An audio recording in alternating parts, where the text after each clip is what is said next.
जी जीव विज्ञान में सर्कुलेटरी सिस्टम परिसंचरण तंत्र पढ़ रहे हैं। परिसंचरण तंत्र के अंदर हम क्या पढ़ते हैं? दिल पढ़ते हैं। दिल जो ब्लड को पंप करता है, ब्लड पढ़ते हैं। और किस में पंप करते हैं? तो रक्त नलिकाओं में, ब्लड वेसल्स में, इसलिए भैया उसको पढ़ते हैं। तो तीन चीजें पढ़ना है, जिसमें से हम लोग क्या पढ़ लिए भैया? ब्लड पढ़ रहे हैं। और ब्लड में हम क्या पढ़ रहे थे? आरबीसी, रेड ब्लड सेल या रेड ब्लड कार्पुसल्स। थक्का? ठीक है, थक्का एक बार और समझा देंगे।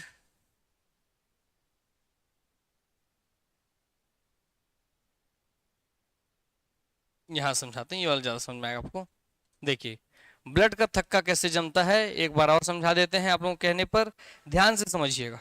मैंने चाकू लिया और ये व्यक्ति का हाथ पकड़ से काट दिया, काट दिया ना। अब काट के जैसे मैं इसका हाथ को ऐसे खोल के अंदर जा रहा हूं, तो उसके हाथ के अंदर एक रिएक्शन, केमिकल रिएक्शन होना चालू हो जाएगा। क्या केमिकल रिएक्शन हो जाएगा? तो ध्यान से देखेंगे, तीन टाइप का यहाँ पर रिएक्शन दिख रहा है आपको, तीन स्टेप दिख रहे हैं। कितने स्टेप दिख रहे हैं?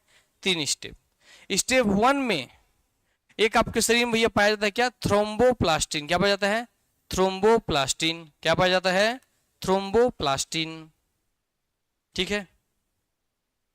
और क्या पाया जाता है? प्रोथ्रोम्बिन। क्या पाया जाता है? प्रोथ्रोम्बिन। और क्या पाया जाता है? कैल्शियम। क्या पाया जाता है? कैल्शियम। तो थ्रोम्बोप्लास्टिन, प्रोथ्रोम्बिन और क्या पाया जाता है? कैल्शियम। जब ये तीनों मिलते हैं तो तीनों मिलके क्या बना देते हैं? थ्रोम्बिन बना देते हैं। क्या बनाते हैं? थ्रोम्बिन। क्या बनाते हैं? थ्रोम्बिन। ठीक हो गई बातें। अब जब थ्रोम्बिन बना, तो ये थ्रोम्बिन बना क्यों नहीं? देखिए यहां से जो बना हुआ थ्रोम्बिन है वो आ जाता है यहाँ पे। अब इस थ्रोम्बिन में आपके शरीर में से फाइब्रिनोजन को ऐड कर देते हैं। क्लियर हो गई बात? आपको जो ब्लड है वो फाइब्रिनोजन को उसमें जोड़ देगा। थ्रोम्बिन क्या जोड़ देगा? फाइब्रिनोजन को जोड़ देगा। और फाइब्रिनोजन से जब थ्रोम्बिन जुड़ता है तो क्या बन जाता है? फाइब्रिन, यानी कि रेसा। अब समझिए, अभी तो कुछ समझ नहीं आया होगा, ये तो सर हम पढ़ रहे हैं, ये जुड़ गया। एक्चुअली हमको बनाना क्या था? रेसा। क्यों? क्योंकि अगर सर हाथ कट गया है तो भाई हाथ को सिलना पड़ेगा ना ऐसे करके, तब तो सिल के खींचूंगा तो बंद होगा ना कटा हुआ। तो सिलने के लिए हमको क्या चाहिए? रेसा। क्या चाहिए? रेसा। तो हम बाहर से सिलाई तो करेंगे नहीं, तो हमारा जब भी वो कटिंग लगता है कुछ देर खून बहता है, खून बहना बंद हो जाता है ना, खून बहना बंद हो जाता है ना कुछ देर सूख करके, पापड़ी से जम जाता है उसके ऊपर खून बहना बंद हो जाता है, तो जो सूख गई उसे बोलते हैं ब्लड क्लॉट होना। तो उसी के लिए भाई उसको सिलाई करते हैं अंदर, समझ लीजिए सिलाई करने में उसको क्या चाहिए? रेसा। क्योंकि रेसा माने रस्सी रहेगा तब तो सिलेंगे आप। तो वो रेसा ही क्या है? ये फाइब्रिन है या रेसा है। और ये फाइब्रिन रेसा किससे बनता है? फाइब्रिनोजन से बनता है और थ्रोम्बिन से बनता है। किससे बनता है? फाइब्रिनोजन से और थ्रोम्बिन से। अब फाइब्रिनोजन जो है ना, ये समझ लो कि आपका इनएक्टिव फॉर्म है, अक्रिय रूप है। किसका? रेसे का या फाइबर का। फाइबर का इनएक्टिव फॉर्म कौन है? फाइब्रिनोजन। जैसे मान लीजिए मैं बोला कच्चा धागा है, और कच्चा धागा से कोई चीज सिलूंगा तो जल्दी टूट जाएगा, तो धागा को पकाने के लिए मैं बोला कि इसको आग में डाल रहा हूँ, केमिकल में डाल रहा हूँ। क्लियर हो गई बात ना? वैसे ही ये कच्चा धागा था फाइब्रिनोजन, इसको पक्का धागा फाइब्रिन बनाने के लिए मैंने उसको क्या डाल दिया? उसमें थ्रोम्बिन डाला। क्या डाला उसमें? थ्रोम्बिन। अब उसका बॉन्ड मजबूत हो गया, अब रस्सी मजबूत हो गई। ठीक, तो आपको बनाना क्या है? पहले उल्टा बोलिए, क्या बनाना है आपको? फाइबर। क्या बनाना है? फाइब्रिन या फाइबर। क्लियर हो गई बात? फाइब्रिन को भैया, फाइब्रिन एक पक्का धागा है, कच्चे धागा किस रूप में रहता है? फाइब्रिन से फाइब्रिनोजन किस रूप में रहता है? फाइब्रिनोजन। अब फाइब्रिनोजन को पक्का कौन करता है उसमें मिल करके? थ्रोम्बिन। हो गया। अब थ्रोम्बिन हमको चाहिए ना, तो थ्रोम्बिन कैसे बनेगा? तो ऐसे शरबत बनाना तो चीनी डालो, नमक डालो, पानी डालो, घोल के पी जाओ, बन गया शरबत। वैसे ही अगर आपको थ्रोम्बिन बनाना है तो आपको थ्रोम्बिन के लिए थ्रो से थ्रोम्बोप्लास्टिन चाहिए। क्या चाहिए? थ्रोम्बोप्लास्टिन। थ्रोम्बोप्लास्टिन का आपको क्या चाहिए? प्रोथ्रोम्बिन। फिर इसके थ्रो से ही थ्रोम्बोप्लास्टिन, फिर इसके थ्रो से ही प्रोथ्रोम्बिन। ठीक हो गई बातें? और लास्ट में आपको कौन सा चाहिए? कैल्शियम चाहिए। क्या चाहिए? कैल्शियम। जब तीनों मिल जाएंगे तो क्या बनता है? थ्रोम्बिन। जो है थ्रोम्बिन चाहिए था, उसके लिए हमको तीन चीज चाहिए। तो जैसी कोई कटिंग लगेगा आपके ब्लड में बहता हुआ थ्रोम्बोप्लास्टिन आएगा, और क्या आ जाएगा? प्रोथ्रोम्बिन। और क्या आ जाएगा? कैल्शियम। तीनों मिलकर के क्या बना देंगे? थ्रोम्बिन। थ्रोम्बिन भैया फाइब्रिनोजन से मिलकर के इसको पक्का कर देगा, और क्या बना देगा? इससे फाइब्रिन। अब इसी फाइब्रिन से आपके भैया इस तरीके से सिलाई होगी, समझ लीजिए इस तरह आकर के, इसको इस तरह आकर चिपक जाएंगे, ये असर के चिपक करके आपकी कटी हुई जगह को ब्लॉक कर देंगे। अब ब्लॉक जैसे कर देंगे तो जितने आपके ब्लड कार्पुसल्स हैं, जो ब्लड कट के बह रहे थे ब्लड के साथ, अब वो छोटे छोटे छेद में आकर फंस जाएंगे, फंस जाएंगे नहीं फंस जाएंगे, फंस जाएंगे ना, तो भैया बाहर नहीं निकल पाएंगे। यस, तो इसे क्या कहेंगे, आपके जब फाइब्रिन में आपके ब्लड कार्पुसल फंस जाएंगे तो इसे क्या कहेंगे, ब्लड क्लॉटिंग। ठीक हो गई बात ना। यस, तो एग्जाम बस इससे इतना ही पूछेगा कि ब्लड क्लॉटिंग के लिए कौन सा भैया जरूरी है, तो क्या बोलेंगे, कैल्शियम जरूरी। क्या जरूरी है, कैल्शियम जरूरी है। क्या जरूरी है, थ्रोम्बिन जरूरी है। क्या जरूरी है, फाइब्रिन जरूरी है। तो क्या क्या जरूरी है, कैल्शियम, थ्रोम्बिन और फाइब्रिन। अब थ्रोम्बिन से जुड़ा हुआ शब्द देखिए, थ्रोम्बिन जुड़ा हुआ क्या हो गया, प्रोथ्रोम्बिन, प्रोथ्रोम्बिन, तो थ्रोम्बिन जुड़ा हुआ शब्द हो गया, तो ये भी याद रहेगा आपको, लिख देगा तो। यस, और एक हो गया भैया क्या, इसी के थ्रो से, इसके थ्रो से क्या हो गया, थ्रोम्बोप्लास्टिन। क्या हो गया, थ्रोम्बोप्लास्टिन। और कोई दिक्कत नहीं है, जब भी आप लोग ऐसे पढ़े और समझना है ना कभी कभी, तो यूट्यूब में कल का वीडियो डलवा दिए हैं, जाकर उसको फिर से एक बार देखना, उसमें एनिमेशन दिखाया पूरा ना। यस, तो एनिमेशन को देखना कैसे जाली फेंक रहा है इस करके, है ना। यस, तो सब आपको समझ में आ जाएगा। आइए, समझ में आ गया कैसे हो रहा है ब्लड क्लॉटिंग। चलिए, ये हम लोग पढ़ लिए थे, ये पढ़ लिए थे।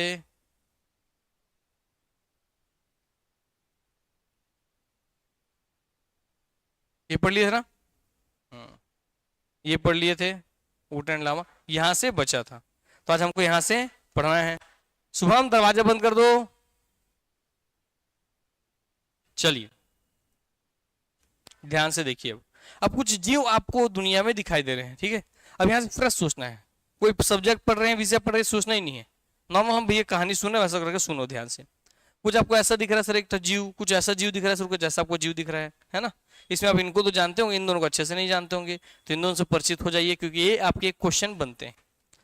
संसार की सबसे बड़ी आरबीसी एम्यूफिएमा नामक उभयचर में पाई जाती है, जबकि स्तनधारियों में सबसे बड़ी कोशिका हाथी में पाई जाती है। दो क्वेश्चन यहीं पे दे दिया। जब भी बोलेगा कि पूरी दुनिया में सबसे बड़ी कोशिका आरबीसी की सबसे बड़ी सेल, सबसे बड़ा आकार का सेल है ना, पाया जाता है स्तनधारियों में, जब भी बोलेगा तो क्या हो जाएगा आंसर, स्तनधारियों में हाथी हो जाएगा। क्लियर हो गई बात ना। जबकि अगर उभयचर का बात कर दे, उभयचर का, उभयचर कौन होता है, एम्फीबियन। कौन होता है, एम्फीबियम। एम्फीबियम मतलब उभय चर, चर मतलब चलने वाला, उभय मतलब दो जगहों पर। कौन से दो जगह, जल पे भी और जमीन पे भी। तो ये जो आपको दिख रहा है बेटा, ये जल पे भी रह सकता है और जमीन पे भी, तो क्या है आपका उभयचर। इसी जीव का नाम क्या है, एमीफ्यूएमा। क्या नाम है, एमीफ्यूएमा। क्या नाम है, एमीफ्यूएमा। हाँ, कहाँ खो रहे हो, नहीं खोना है।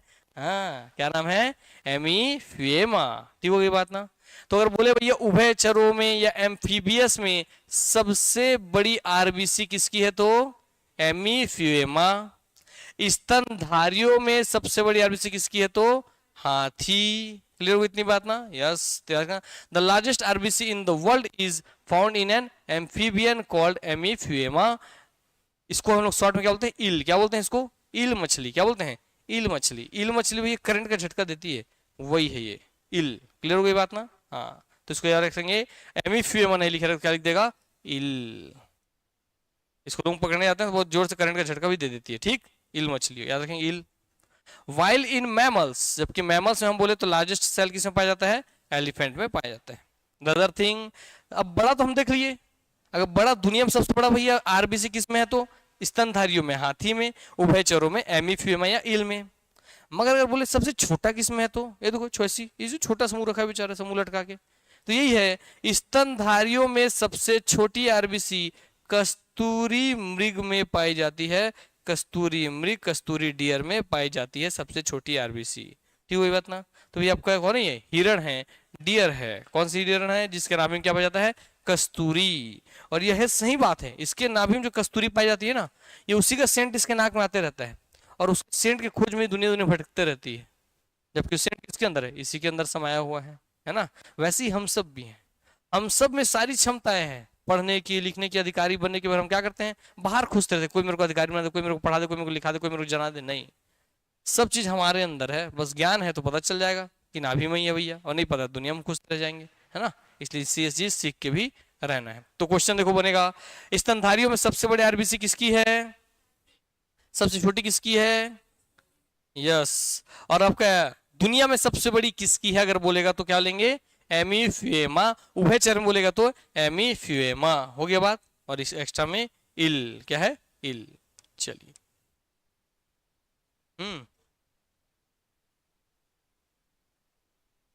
क्या चीज, उसको गीलापन चाहिए, जैसे दलदली एरिया, चिपचिप एरिया, तो कितने भी देर रह लेगी, है ना, कोई दिक्कत नहीं, कोई टाइमिंग नहीं उन लोग का। उनको हल्का नमी चाहिए तो रह लेंगे, कीचड़ में उचड़ में फंस के कितने भी देर रह सकते हैं वो, ऐसा कुछ नहीं। नमी नाल तो तुरंत नहीं मरेगी, तुरंत ऐसे तुरंत नहीं मरेगी, क्योंकि उभयचर है तो ये रह सकती है, हमारे तुरंत नहीं मरेगी, है ना। हाँ, तो पानी इसको चाहिए, मगर एकदम आप जमीन पर रख दो तुरंत मर जाए, तुरंत मछली से, वैसा नहीं होगा इल के साथ, क्योंकि उभयचर एम्फीबियन, एम्फीबियन तुरंत नहीं मरते हैं, है ना। चलिए, अब अगला पढ़ते हैं। इल मछली खाए हैं, पकड़े हैं इल मछली कभी, देखे हो इल मछली, मोबाइल देखे हैं, चलिए ठीक। आइए, अब हम देखेंगे आरबीसी, यानी कि हमारे ब्लड में जो सबसे बड़े आकार का सेल है उसका नाम क्या है, आरबीसी, रेड ब्लड सेल या रेड ब्लड कार्पुसेल। क्लियर हो गई बात ना, यस। सेल बोलते थे, हम इसको क्या बोल रहे हैं, कार्पुसेल। क्यों बोल रहे हैं, क्योंकि इसमें क्या नहीं पाया जाता है, न्यूक्लियस या केंद्रक। चलो उसको छोड़ते हैं। अब बोल रहा है आपके ब्लड में अगर मैं काटूंगा तो उसमें जो आरबीसी मौजूद है, एक कण है आरबीसी, इतना समझ लो अभी आप, है वो आरबीसी का क्या काम क्या है, तो काम हमको पहले ही पता है सर। जब आपके ब्लड में आरबीसी है, वही तो सर क्या करती है, ऑक्सीजन और कार्बन डाइऑक्साइड का परिसंचरण करती है। क्या करती है, ऑक्सीजन का और कार्बन डाइऑक्साइड का परिसंचरण करती है। कैसे करती है सर, अभी बता देते हैं। सर ये हमारा है फेफड़ा, सर ये हो गया हमारा ट्रैकिया, और ये हो गया नाक। नाक से वायु गया फेफड़े के अंदर। क्लियर हो गई बात ना। यहां से आ गया भैया ऑक्सीजन, क्योंकि वायुमंडल में ऑक्सीजन है कि नहीं है, तो हम सांस ले तो गया ऑक्सीजन हमारे फेफड़े में। फेफड़े में जैसे ही हम पहुंच गए ऑक्सीजन, तो यहाँ फेफड़े के ऑक्सीजन का ये दृश्य है, ये वाला फेफड़े का अंतिम सिरे जो आपको पूरा बॉल जैसे दिख रहा है ना, इसे कहते हैं एल्वियोलाई। क्या कहते हैं, एल्वियोलाई। एल्वियोलाई में क्या आपको एकदम रेड रेड ब्लू ब्लू करके एकदम पतली पतली केसिकाएं दिख रही हैं। वो जो केसिकाएं हैं, वहीं उसी केसिकाओं के अंदर ब्लड फ्लो हो रहा है, ठीक। और जब ब्लड फ्लो होते रहता है, तो आपके इसमें फेफड़े में ऑक्सीजन की परसेंटेज ज्यादा है, 21%। आपके ब्लड में कम है, तो कोई चीज कहां से कहां जाएगी, ज्यादा से कम की ओर। तो आपके फेफड़े के पास से इसको मैसेज दर्शा रहा हूं, ये रही जब बह रही है रक्त नलिका, सीरा, धमनी, है ना, जो आपके नस दिख रहे हैं वो बह रहा, समझ लो आप। क्लियर हो गई बात। तो यहाँ पे आपको ऑक्सीजन ज्यादा है, आपके ब्लड में कम है, तो यहाँ से ऑक्सीजन को खींच लेगा। ठीक हो गई बात। ऑक्सीजन को खींचता कौन है, तो सर हमारे आरबीसी, रेड ब्लड सेल में। जबकि सर हीमोग्लोबिन, देखिए आपको हीमोग्लोबिन पाया जा रहा है, और ऐसी जाली को हम क्या बोलते थे, ग्लोमेरुलस, याद है ना, हीमोग्लोबिन।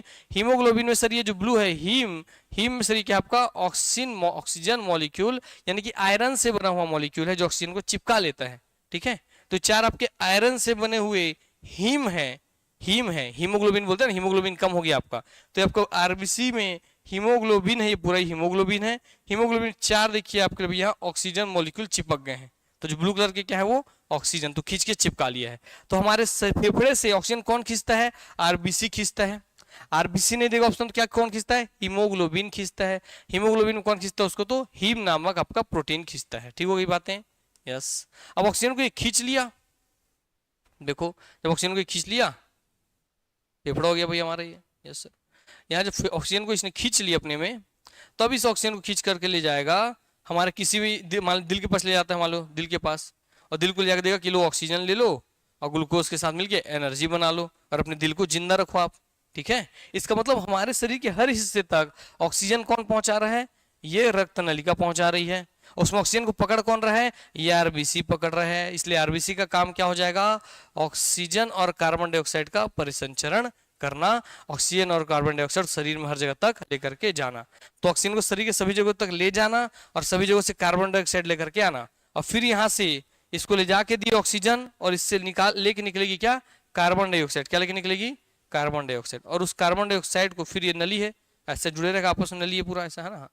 तो इस कार्बन डाइऑक्साइड को फिर लेकर के जाएगी। अब आपके ब्लड में कार्बन डाइऑक्साइड कितना परसेंट है, 3 से 4%। तो ब्लड में आपके कार्बन डाइऑक्साइड ज्यादा है, तो आगे बढ़ेगा कार्बन डाइऑक्साइड और उसको डाल देगा फेफड़े में कार्बन डाइऑक्साइड को, और यहाँ से फेफड़े से नाक से हो जाएगा बाहर। इसलिए हम बाहर क्या छोड़ते हैं, कार्बन डाइऑक्साइड। ठीक हो गई बात ना, यस। इसलिए क्या बोल रहा है, क्या इसने फेफड़े से ऑक्सीजन को लेकर के शरीर के अंगों के सेल तक पहुंचाया, पहुंचाया कि नहीं पहुंचाया? पहुंचाया। तो ऑक्सीजन को पहुंचाया सर, ऑक्सीजन का परिसंचरण किया, ऑक्सीजन को भाई सर हर जगह ट्रांसपोर्ट किया। ठीक हो गई बात ना? क्या उसके बाद वहां से कार्बन डाइऑक्साइड लेकर के वापस फेफड़े को ला करके दिया बाहर निकालने के लिए? दिया। तो कार्बन डाइऑक्साइड का भी क्या कर रहा है? ट्रांसपोर्ट कर रहा है। इसलिए भाई आरबीसी का काम क्या है? Transportation of oxygen and carbon dioxide. Clear हो गया इतना? यस। चलिए अगला काम देखिए, इस डायग्राम को ध्यान से देखिए। ये एक हीमोग्लोबिन है ना, आरबीसी में। हीमोग्लोबिन कहां पाया जाता है? तो आरबीसी में रेड ब्लड सेल में पाया जाता है। कहां पाया जाता है आपका? रेड ब्लड सेल में। कहां पाया जाता है आरबीसी? रेड ब्लड सेल में पाया जाता है। तो इस आरबीसी के अंदर जब इसको देखिए, इसका एक हिस्से को लिए हैं, इसको वैसे जूम करके देख रहे हैं, तो भैया इस तरह के आपको कुछ दृश्य दिखाई दे रहे हैं। ये कुछ इसमें से जाली जाली बना हुआ है ऐसे करके, है ना, दिख रहा है? जाली जाली बना हुआ है ऐसे, जाली जाली, यस। और उसमें बीच बीच में ऐसे करके चार चीजें चिपकी हुई हैं। तो ये जो स्ट्रक्चर दिख रहा है, ये किसका स्ट्रक्चर है? हीमोग्लोबिन का। किसका स्ट्रक्चर है? हीमोग्लोबिन। हीमोग्लोबिन एक प्रकार का क्या है? प्रोटीन है। क्या है? प्रोटीन है।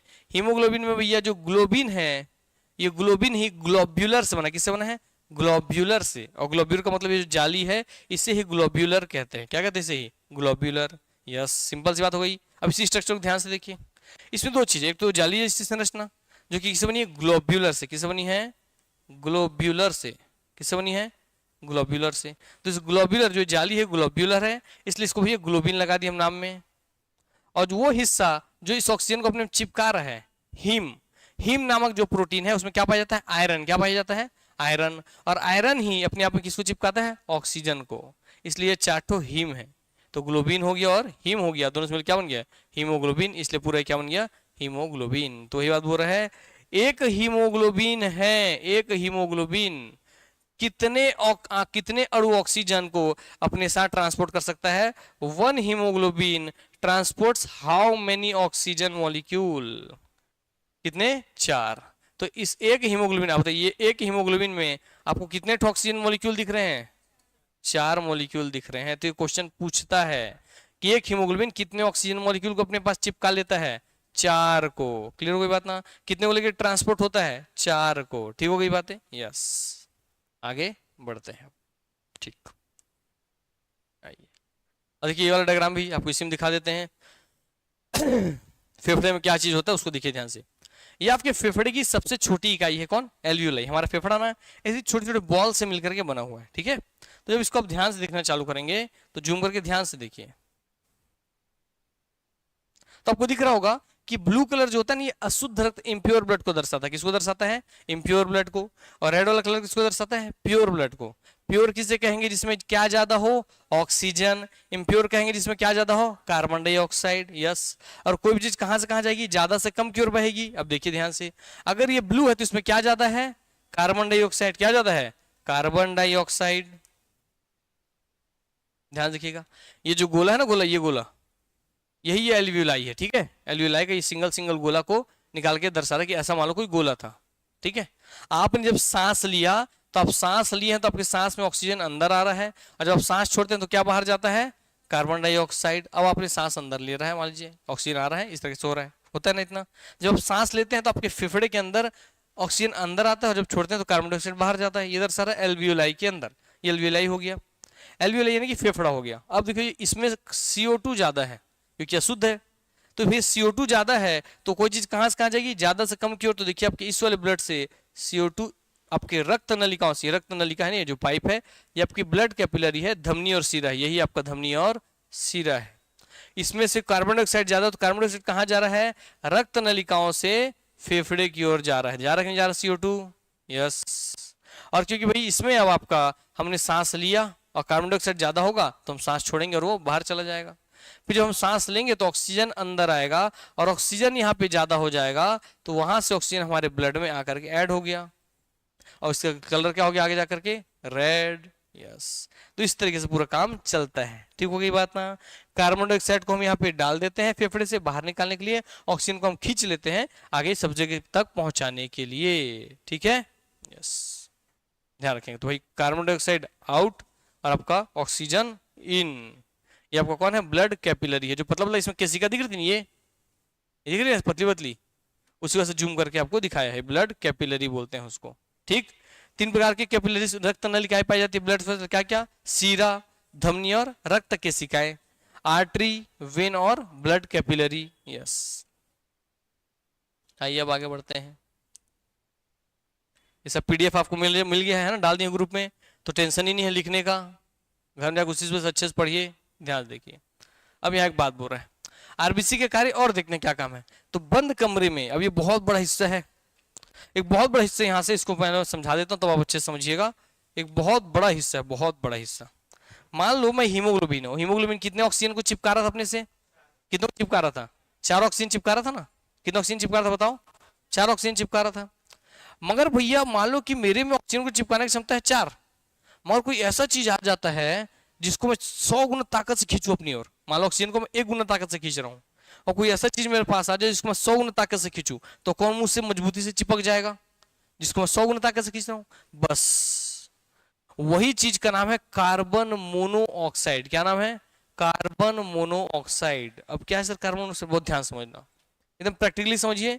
सर ये ठंड का समय था, मैंने सर अपने घर में रात में, हम गांव के समय गांव रहते थे सर, तो अपने घर में रात में सोने के लिए बहुत ठंड थी, तो लकड़ी जला दिया ताकि गर्माहट मिले और मैं सो जाऊं, और गर्मी भी बाहर ठंडी हवा आ रही थी, तो मैंने क्या किया सर, मैंने लकड़ी जलाया, और सर अपना जो घर है इसका सर ये पूरा दरवाजा मैंने बंद कर दिया, सर इसका जो खिड़की था वो मैंने बंद कर दिया, सब मैं बंद कर दिया हूँ, और मस्त यहाँ पर ऐसे बेड लगा करके आराम से सो रहा हूँ।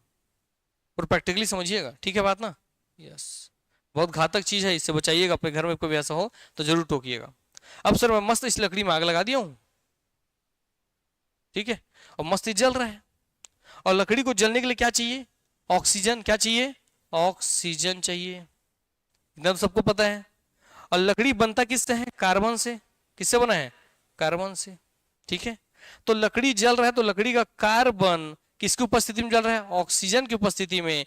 तो भैया इस लकड़ी जब जलता है तो एक धुआं निकलता है कि नहीं निकलता है, धुआं। तो धुआं होता क्या है रियल मायने में, कुछ नहीं, लकड़ी का कार्बन होता है उसमें, और जिसकी उपस्थिति में जल रहा है वो ऑक्सीजन होता है, इसलिए क्या बन जाता है वो CO2।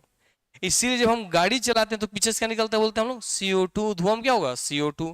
सिगरेट पी रहे धुआं क्या होगा, CO2। तो जो भी चीज है, जब कुछ आप चीज जला रहे हैं, हमारा शरीर जलेगा, क्या निकलेगा, CO2। और भी बहुत सारी गैसें निकलेगी, उसमें एक गैस कौन है, CO2।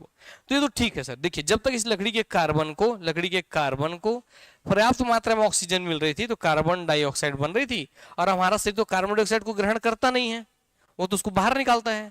आप सांस में कार्बन डाइऑक्साइड लेते हैं क्या, आप सांस में कार्बन डाइऑक्साइड लेते हैं, नहीं, क्या लेते हैं हम लोग, ऑक्सीजन। तो कार्बन डाइऑक्साइड रूम में बन रहा था और कार्बन डाइऑक्साइड पूरे रूम में भर रहा था, कोई दिक्कत की बात नहीं है ना भाई, उसमें हम लोग अंदर जाता नहीं है वो।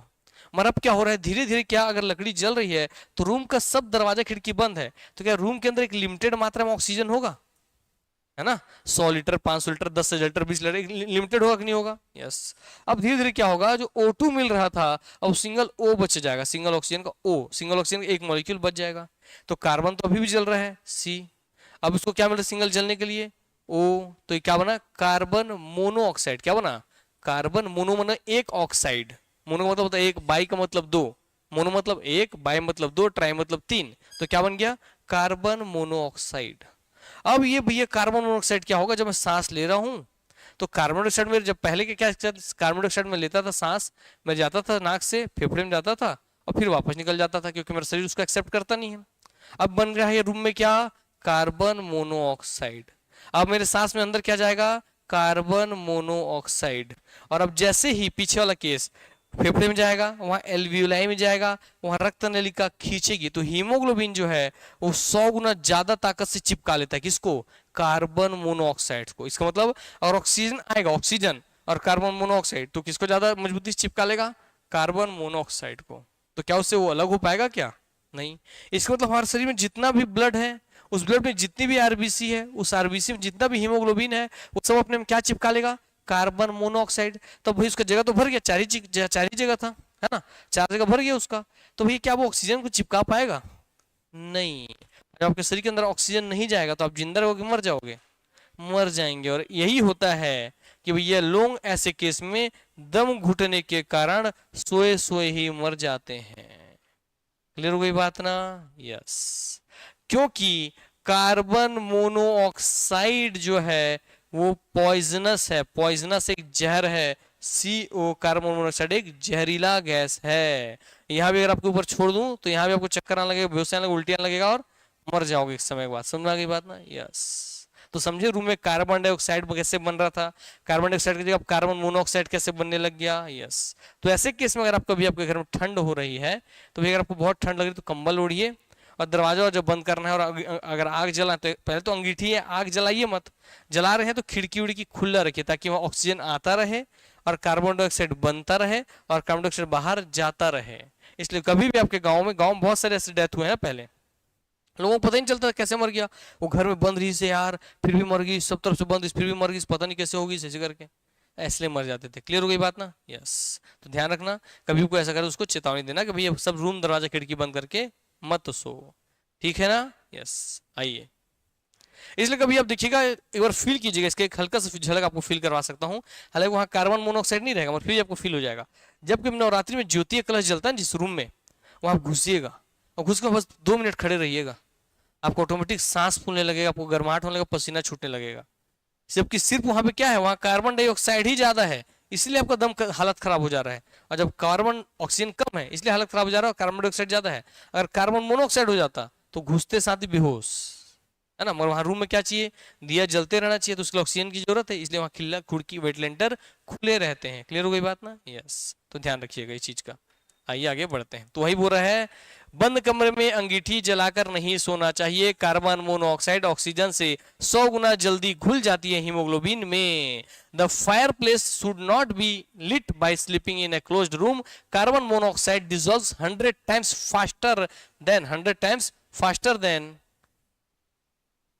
Faster than oxygen. ठीक हो गई बात ना? यस। इसलिए भैया अपने जीवन का वास्तविक सत्य समझते चलिए। देखिए वही चीज यहाँ दर्शा रहा है, हीमोग्लोबिन देखिए कार्बन मोनोऑक्साइड को चिपका ले रहा है। यस। आइए, और जब इसको चिपका लेता है तो इससे क्वेश्चन पूछता है कि जब कार्बन मोनोऑक्साइड आपकी हीमोग्लोबिन से चिपक जाता है तो कौन सा चीज बन करके सामने आता है? तो क्या बन जाता है? Carboxy haemoglobin. क्या बन जाता है? Carboxy haemoglobin. मतलब कार्बोक्सी बनेगा, क्या बनेगा?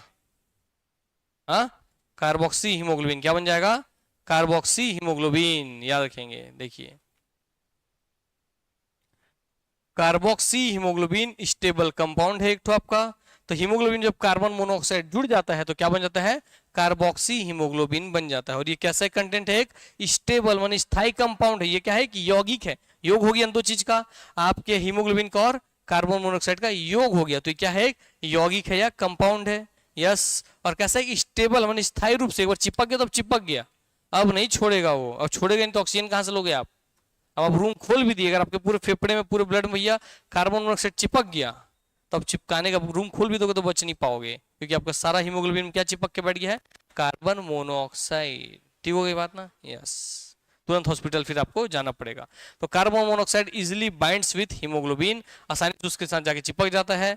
यस। और भैया carboxy haemoglobin can not bind with and carry oxygen, oxygen के साथ ये फिर नहीं चिपक पाएगा आपका कार्बोक्सी हीमोग्लोबिन या आपका हीमोग्लोबिन। ठीक हो गई बात? यस। जिसका से ऑक्सीजन नहीं चिपकेगा तो ऑक्सीजन आपके शरीर तक नहीं पहुंचेगा और आप मर जाएंगे। आइए आगे बढ़ते हैं। आओ, आरबीसी का और क्या क्या काम है? तो आरबीसी का काम में देखिए एक और काम, B6 विटामिन आरबीसी के निर्माण में सहायक होता है। तो पूछेगा आपसे आरबीसी के निर्माण के लिए कौन सा विटामिन खाना चाहिए? विटामिन B6 कौन सा खाना चाहिए? Vitamin B6। याद रखिएगा ये बात। इसका मतलब अगर आपको भाई बहुत सुस्ती महसूस हो रही है, बहुत थकान महसूस हो रही है, तो इसका मतलब आपके ब्लड में ब्लड की कमी है, ब्लड में हीमोग्लोबिन की कमी है, हीमोग्लोबिन में आपका आरबीसी कमी है, तभी हीमोग्लोबिन कमी है। तो आरबीसी बनाने के लिए क्या चाहिए? Vitamin B6। तो आप क्या विटामिन खा सकते हैं? विटामिन B6 खा सकते हैं। क्या सकते हैं? कहाँ खो रहे हो भाई? बार बार बारंबार कोई टेंशन है? हाँ नहीं खो भाई, पढ़ के भी खत्म हो जाएगा नहीं तो सब कॉन्सेप्ट। चलिए, B6 क्या भैया? विटामिन B6 जब आप खाएंगे तो आरबीसी के निर्माण के लिए सहायक होता है। इसलिए अगर आपको सुस्ती लग रहा है, थकान लग रहा है, बहुत ज्यादा, आपको बहुत कम काम करके आप जल्दी थक जा रहे हैं, तो समझिए आपको ब्लड की मात्रा कम है, ब्लड में आरबीसी कम है, आरबीसी में हीमोग्लोबिन कम है, तो आपको कौन सा विटामिन लेना चाहिए? विटामिन B6 लेना चाहिए। ठीक हो गई बात? यस। तो B6 की deficiency can cause mild anaemia. तो आपके शरीर में अगर विटामिन B6 की कमी हो जाएगी तो आपको कौन सी बीमारी हो जाएगी? एनीमिया। कौन सी बीमारी होगी? एनीमिया। और एनीमिया बहुत घातक बीमारी है मेरे दोस्त, है ना? एनीमिया की बीमारी ऐसी है कि लोग को हर एक 1.5 महीने बाद ब्लड चढ़ाना पड़ता है, हर एक 1.5 महीने बाद ब्लड, हर 15 दिन में ब्लड, ऐसी स्थिति है। क्लियर हो गई बात ना? कैसे होता है इसको अंदर और दिखाएंगे, समझेंगे धीरे धीरे। रुधिर यानी कि ब्लड में आरबीसी की कमी से एनीमिया, किसकी कमी से एनीमिया रोग होती है? तो आरबीसी की कमी से। आरबीसी कम क्यों हो गया? क्योंकि क्या कम हो गया आपके शरीर में? Vitamin B6। ठीक हो गई बात ना? यस। तो विटामिन B6 की कमी से आरबीसी कम हुआ, आरबीसी की कमी से कौन सा रोग होता है? एनीमिया रोग होता है। तो क्वेश्चन बहुत बार पूछा है, बोले एनीमिया रोग किस चीज की कमी से होता है? आरबीसी, डब्ल्यूबीसी, प्लेटलेट्स लिखा रहेगा। क्या लोगे आंसर? आरबीसी। यस। जबकि अधिकता, अगर आपका भी आरबीसी अधिक हो गया तो याद रखना है दोनों घातक है ना। शरीर में कुछ कम होना चाहिए ना शरीर में अधिक, अधिक होना तो और घातक है, पढ़ो तो हिल जाओगे। अगर भैया रुधिर में आरबीसी की कमी है तो एनीमिया होगी, मगर अगर अधिकता हो जाएगी आरबीसी, मैक्सिमाइज हो जाएगा आरबीसी, तो पॉलीसिथेमिया अथवा पॉलीसिफोमिया अथवा त्वचा पर काले धब्बे रोग होते हैं। क्लियर? और अगर और ज्यादा बढ़ गया आरबीसी तो होगा ब्लड कैंसर। क्लियर हो गई बात ना? यस। कैंसर का मतलब क्या है? एक्स्ट्रा सेल बन रहे हैं। ठीक है? यस, ये बात ध्यान रखिएगा। आइए अब देखिए, नॉर्मल आपको दिखा रहा है एनीमिया में क्या हो रहा है। देखिए ध्यान से भाई, जब आपके ब्लड में आरबीसी ऐसा होना चाहिए, नॉर्मली इतना होना चाहिए, मगर आपको एनीमिया को तो क्या दिख रहा है? कम होगी कि नहीं होगी मात्रा? अब सोचिए आरबीसी कम, तो आरबीसी के अंदर क्या है? हीमोग्लोबिन। हीमोग्लोबिन कम, हीमोग्लोबिन कम, तो हीमोग्लोबिन क्या चीज चिपकाता है? ऑक्सीजन। ऑक्सीजन से क्या बनता है? ऊर्जा, एनर्जी बनती है हमारे शरीर में, जिससे हम पढ़ रहे हैं, लिख रहे हैं, चल रहे हैं, फिर रहे हैं, खा के एनर्जी बना रहे हैं ना। तो खाने के बाद भी पचता है, तो पच के क्या निकलता है? ग्लूकोज। उस ग्लूकोज को हम ऑक्सीजन से जब मिलाते हैं तभी ऊर्जा बनता है, ये आप सब जान रहे हो। तो जो ऊर्जा बनाना है, तो देखिए आरबीसी कम तो हीमोग्लोबिन कम, हीमोग्लोबिन कम तो ऑक्सीजन कम, ऑक्सीजन कम तो एनर्जी कम, एनर्जी कम तो आपको सुस्ती लगेगा, थकान लगेगा, चक्कर लगेगा, बेहोशी लगेगा। समझ में आ गई बात ना? तो अगर आपको चीज को ऐसा लगता होगा, दिमाग के आंखें एकदम काला छा जाता होगा अचानक से, तो फिर समझिएगा आपके ब्लड की कमी है। ठीक हो गई बात? और भी कारण हो सकते हैं, मगर एक कारण क्या है? ब्लड। तो एनीमिया दिख रहा है आपको, किसकी मात्रा कम हो गई है? आरबीसी की। मगर वही अगर आपका अधिक हो जाएगा तो आप शुरुआत में कैसे दिखा देंगे? आपको ऐसे चकत्ते चकत्ते काले धब्बे दिखाई देने लगेंगे अगर आरबीसी ज्यादा हो जाएगा तो। ठीक है? यस। तो भाई याद रखेंगे दोनों बीमारी का नाम। आरबीसी की कमी से कौन सा रोग होता है? एनीमिया। कौन सा रोग होता है? एनीमिया। एनीमिया। और उसके ज्यादापन से क्या कौन सी बीमारी होती है? तो पॉलीसिफोमिया। इसी का और नाम क्या है? पॉलीसिथेमिया। तो उसको पॉलीसिथेमिया भी बोलते हैं और पॉलीसिफोमिया भी बोलते हैं। क्लियर बात ना? यस। आगे बढ़ते हैं। आइए अब देखिए यहां पर ये और बहुत चीज है, यहाँ से और एक अलग इस तरह का क्वेश्चन बनता है आपके शरीर के अंदर, इसी तरीके से सब चीज आपको दिखाई देगी। अब मैंने बोला भाई बताइए आरबीसी की कमी से कौन सा बीमारी हो रहा है सर? एनीमिया। कौन सा बीमारी हो रहा है? एनीमिया। अब देखो बहुत ध्यान से, एनीमिया एक कैसी बीमारी है? तो जेनेटिक डिजीज है, अनुवांशिक बीमारी। इसका मतलब एक पीढ़ी से दूसरी पीढ़ी में ट्रांसफर हो सकता है। इसका मतलब अगर आप लापरवाही करेंगे तो कल आपसे आपके बच्चे में जा सकता है, उससे उसके बच्चे में जा सकता है। मतलब आप पूरे आने वाली पीढ़ी को भी एक वरदान में बीमारी दे दी है। समझ गई बात ना? इसलिए अपना केयर बहुत अच्छे से कीजिए। असली धन स्वस्थ तन। क्या असली धन क्या है? स्वस्थ तन। यही बात हमेशा याद रखिए। स्वस्थ तन है तो पढ़ोगे बढ़िया, लिखोगे बढ़िया, खेलोगे कूदोगे, जिंदगी एंजॉय करोगे, सब चीज कर सकते हो। और तन में अगर दिक्कत आ गया तो कुछ भी नहीं कर पाओगे जीवन में, है ना? इसलिए सबसे पहले याद रखना शरीर का केयर करना बहुत जरूरी है। शरीर का केयर का मतलब ये मतलब, शरीर का केयर का मतलब ये नहीं बस सो रहे हैं मस्त, खा रहे हैं मस्त, पड़े हुए हैं, ये भी नहीं है। ये भी बीमारी का घर है। केयर का मतलब है इसके लिए क्या अच्छा है वो खिलाइए, इसके लिए क्या अच्छा है वो इससे करवाइए, दौड़ाइए, धुपाइए, करवाइए, मगर जो अच्छा चीज है वो करवाइए। सोना अच्छा नहीं है जरूरत से ज्यादा, है ना? तो जरूरत से ज्यादा सो जाइए मत। सुख में नहीं रखना है इसको, मेहनत कराना है, तभी ये शरीर बढ़िया रहेगा।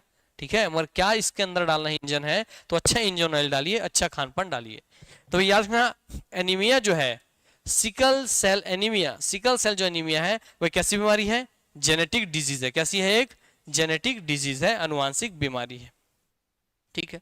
अब बहुत ध्यान से देखिए क्या होता है इसके अंदर। अब जब आप इसको पहले देखिए, ये आपके भैया देख रहे, ये नीला नीला आपके शरीर के अंदर, ये ह्यूमन बॉडी है, ये हार्ट है। आपके शरीर के अंदर ऐसे आपके रक्त नलिकाएं हैं, ब्लड वेसल्स हैं। अब इन ब्लड वेसल्स के अंदर जब हम ऐसे इसको आधा काट दे चाकू से और ऐसे खोल के देखें, ऐसा गोल रहता है ये, तो इसको ऐसे काट के मैं ऐसे खोला तो ऐसा दिख रहा है ना? तो ऐसे दिखेंगे तो इसके अंदर दिख रहा है आपको कुछ आरबीसी आपका गोल दिख रहा है और कुछ ऐसा दिख रहा है चंद्राकार दिख रहा है। ये जो चंद्राकार कुछ आरबीसी आपका हो गया है, यही एनीमिया है। क्योंकि आरबीसी का आकार कैसा है? गोल। कैसा है? गोल, बीच थोड़ा चपटा हुआ, इसका सरफेस ज्यादा दिख रहा है। और भाई आरबीसी की कमी हुई तो इसका सरफेस क्या हो रहा है? कम हो रहा है। एनीमिया रोग में।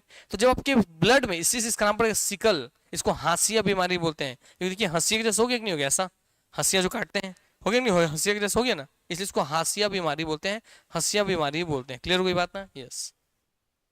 तो क्या आरबीसी जो आपको सिकल आकार में, इसको सिकल, इस शेप को ही सिकल शेप बोलते हैं, तो सिकल शेप में भाई आपका कन्वर्ट हो गया ये आरबीसी, इसलिए इसको बोलते हैं सिकल सेल एनीमिया।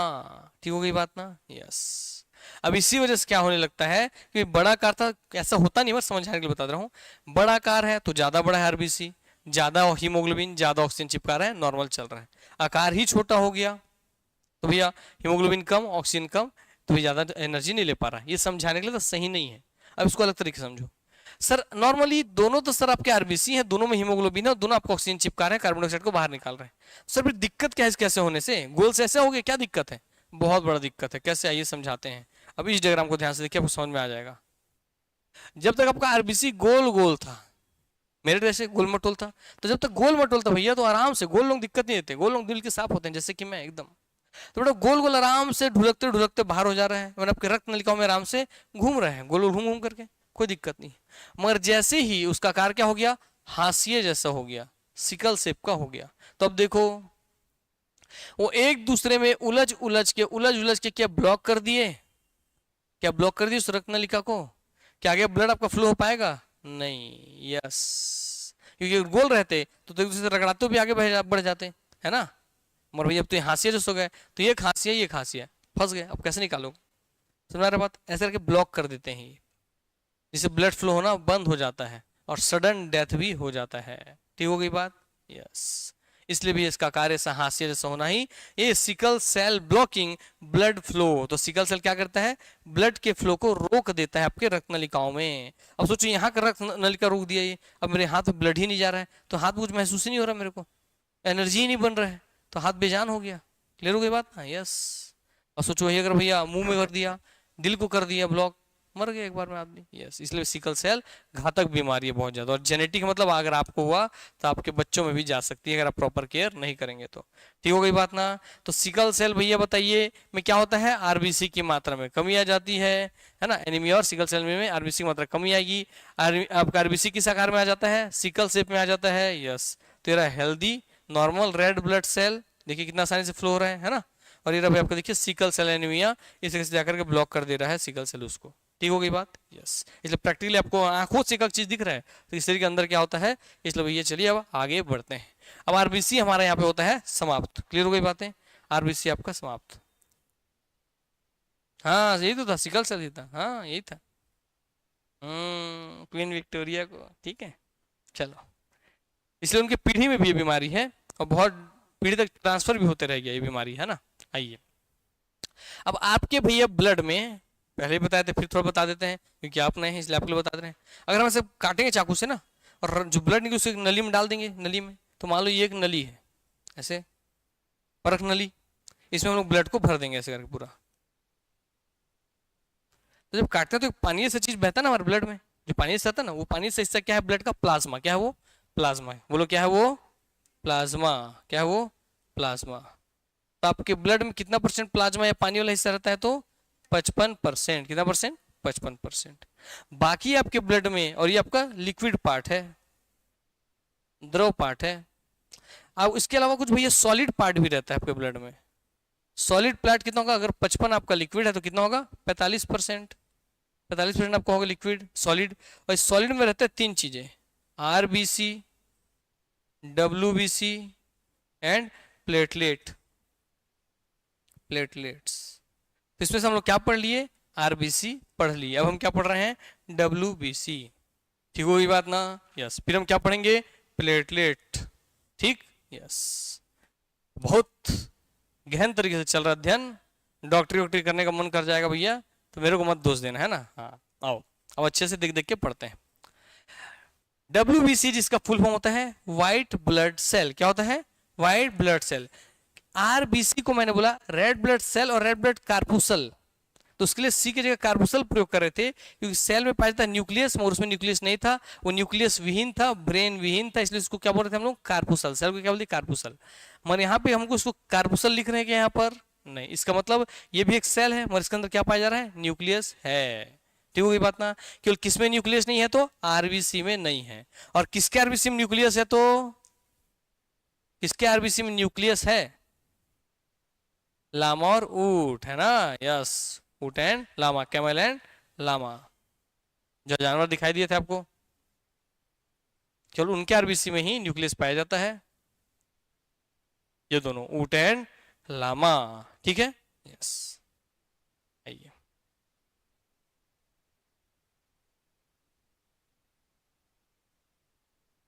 अब हम देखेंगे भैया व्हाइट ब्लड सेल। तो अब समझिए आपका ब्लड में सॉलिड पार्ट 45% में से आपका डब्ल्यूबीसी एक हिस्सा है। उस डब्ल्यूबीसी के बारे में पढ़ते हैं कि भैया उसका निर्माण कहां पर होता है। तो याद कीजिए, आपका अगर हड्डी जो था, हड्डी हड्डी तो हड्डी का ये जो आपको स्पंज जैसा एरिया दिख रहा है, यहाँ पे क्या बनता है? आरबीसी बनता है ना। क्या बनता है हड्डी के स्पंज वाले एरिया में? आरबीसी। और यहाँ कुछ पीला पीला हिस्सा दिख रहा है, इसको बोलते हैं पीला अस्थि मज्जा। क्या बोलते हैं? पीला अस्थि। हड्डी को अस्थि बोलते हैं हिंदी में, पीला अस्थि मज्जा। Yellow bone marrow. तो भैया जो आपका डब्ल्यूबीसी उसका निर्माण येलो बोन मैरो में होता है। तो आपके शरीर में ब्लड बनता कहाँ है? हड्डियों में बनता है। कहाँ बनता है ब्लड? हड्डियों में बनता है। और उस हड्डी में, याद रखेंगे, और उस हड्डी में आपके बोन्स में जो ये आपको स्पंज वाला एरिया दिख रहा है, यहाँ पे क्या बनता है? आरबीसी। और जो येलो वाला हिस्सा दिख रहा है, यहाँ क्या बनता है आपका भैया?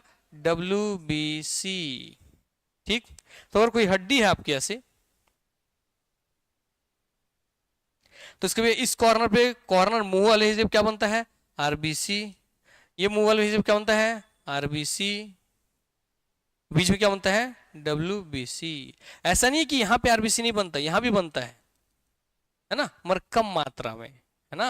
यस। तो रियल मैंने आपके शरीर में ब्लड का निर्माण कहाँ होता है? हड्डियों में। हड्डियों में कहाँ? बोन मैरो में। कहाँ होता है? बोन मैरो में। तो उसमें से भैया बोलेगा भैया ये कि डब्ल्यूबीसी का निर्माण कहाँ होता है? तो येलो बोन मैरो, जो आपके हड्डी के अंदर ये पीला वाला हिस्सा है, दिखा दिया मैंने, उसमें बनता है। ठीक हो गई बातें, यह सब पता चल गया आपको। अब ये भैया जैसे आपका आरबीसी था कि इसका जीवन काल कितना था? 120 डेज। कि सर आरबीसी अगर आज बना यहाँ से कोई आरबीसी तो कितने दिन तक जिंदा रहेगा? 120 दिन तक। कितने दिन तक? 120। इसलिए क्या बोला था मैंने कल आपको? 120 दिन मतलब 4 महीना हो रहा है, इसलिए हर 3 महीने 3.5 महीने आप क्या कर दो? ब्लड डोनेट कर दो, क्योंकि आपका आरबीसी तो ऐसे ही मरने वाला है। और कहाँ जाके मरता है वो? लीवर और स्प्लीन में, है ना। यस। तो वहां जाके मर जाता है, उसका कब्रगाह है, इसको कब्रगाह बोलते हैं। बोलेगा आरबीसी का कब्रगाह कौन है? तो क्या बोलेंगे? स्प्लीन, है ना, हिंदी में प्लीहा। यस। अब ये याद रखो कि ब्लड डोनेट कर देना, क्योंकि चौथे महीने तो मरना ही है उसको, इसलिए पहले ब्लड डोनेट कर दो, कल बता दिए थे। वैसे ही यहाँ देखिए अब, तो इसका जीवन काल, आरबीसी का तो जीवन काल हो गया 120 दिन। तो भाई आपका डब्ल्यूबीसी का जीवन काल कितना होता है? 2 से 4 से लेके 13 से 20 दिन तक। ठीक हो गई बात ना। इसका मतलब 2 दिन से लेकर के 20 दिन तक। ठीक हो गई बात ना। तो 2 4 से 13 20, क्या बोलोगे? 2 4 से 13। कोई डब्ल्यूबीसी 2 से 4 दिन जीते हैं, कोई लगभग 13 से 20 दिन भी जी जाते हैं। ठीक हो गई बात। मतलब लगभग ये आपके 15 डेज में, आधे महीने में ही मर जाते हैं। ठीक हो गई बात ना। यस। चाहे 4 महीने चल रहा था, ये भैया हाफ मंथ में ही मर के खत्म हो जाता है डब्ल्यूबीसी, मतलब फिर ये नया बनेगा। यस। मृत्यु और पुनर्निर्माण ये कहाँ पे होता है? तो इसका ब्लड में ही। जैसे हमारा आरबीसी कहाँ पे जाकर मारा था? स्प्लीन में।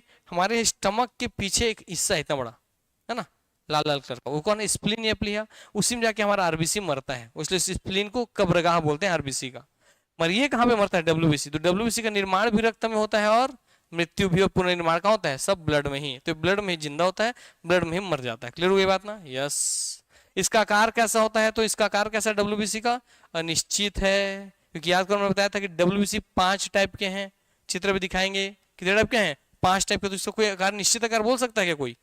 नहीं बोल सकते ना। यस। तो डब्ल्यूबीसी का आकार कैसा है? अनिश्चित है, इर्रेगुलर है। कैसा है? इर्रेगुलर है, इर्रेगुलर इन शेप। ठीक हो गई बात ना। यस। ये सब क्वेश्चन पूछता है।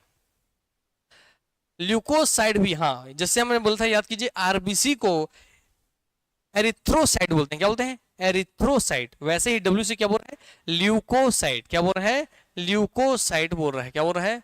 ल्यूकोसाइट। तो याद रख लेना भैया, आरबीसी को एरिथ्रो बोल रहा है, एरिथ्रोसाइट। और डब्ल्यूबीसी को क्या बोल रहा है? ल्यूकोसाइट। याद रहेगा ना ये। तो इसका अन्य नाम क्या है पूछेगा, और ये दोनों ऑप्शन दोनों में रहेंगे। आरबीसी में एरिथ्रोसाइट लिखे रहेगा, ल्यूकोसाइट लिखे रहेगा, ऐसा लिखे रहेगा। ठीक। तो आरबीसी क्या बोलते हैं? एरिथ्रो और डब्ल्यूबीसी को ल्यूको, याद रखना है। चलिए आगे बढ़ते हैं। अब देखिए यहाँ पर डब्ल्यूबीसी की मात्रा आरबीसी की तुलना में कम होती है। याद कीजिए मैंने आपको रेशियो पढ़ाया था आरबीसी डब्ल्यूबीसी और प्लेटलेट्स का, तो आरबीसी का रेशियो कितना था 600, डब्ल्यूबीसी का रेशियो कितना था 1, प्लेटलेट्स का 4 है ना 40, तो 600 40 और 1। क्लियर हो गई बात ना? यस। इन दोनों का रेशियो अगर पूछेगा तो बता देंगे ना 600 रेशियो 1, याद रहेगा। आइए अब आपके ब्लड में एक मात्रा देखते हैं कितने मात्रा में डब्ल्यूबीसी होता है। तो डब्ल्यूबीसी कितना होता है तो 8000 से 10,000 प्रति 100 ml हीमोग्लोबिन। हर 100 ml हीमोग्लोबिन में से कितना होना चाहिए, हर 100 ml हीमोग्लोबिन कितना होना चाहिए 8000 से 10,000 आपका क्या होना चाहिए डब्ल्यूबीसी होना चाहिए। ठीक होगी बात। अगर आपके शरीर से मैं 100 ml निकाल देता हूँ भैया क्या हीमोग्लोबिन, तो उसमें कितना होगा डब्ल्यूबीसी 8000 से 10,000, 8000 से 10,000 मिलीग्राम। याद रखें 8000 10,000 नंबर्स रहेंगे, ठीक है 8000 10,000 डब्ल्यूबीसी रहेंगे प्रति 100 ml पे आपके हीमोग्लोबिन के। क्लियर हो गई बात ना? यस। ये हमारा हो गया। इस पेज में और कुछ बताना है? हाँ, इसकी खोज किसने की थी? याद कीजिए मैंने बोला था सर ब्लड सर्कुलेटरी सिस्टम की खोज किसने की थी, तो विलियम हार्वे ने की थी। किसने की थी? विलियम हार्वे ने। सब जवाब नहीं आ रहा, रिवीजन नहीं कर रहे हो। खोज भैया डिस्कवरी, तो डब्ल्यूबीसी की खोज डिस्कवरी किसने की थी? एंडरलैंड एडिसन। किसने की थी? एंडरलैंड एडिसन। वेरी गुड, रिवीजन करो ऐसे है ना। क्या किसने की थी? एंडरलैंड एडिसन ने। तो डब्ल्यूबीसी खोज किसने की थी? बोलिए बोलिए मुझे से। एंडरलैंड एडिसन। किसने की थी? एंडरलैंड एडिसन। जोर से बोलो किसने की थी? एंडरलैंड एडिसन। डब्ल्यूबीसी का अन्य नाम क्या है?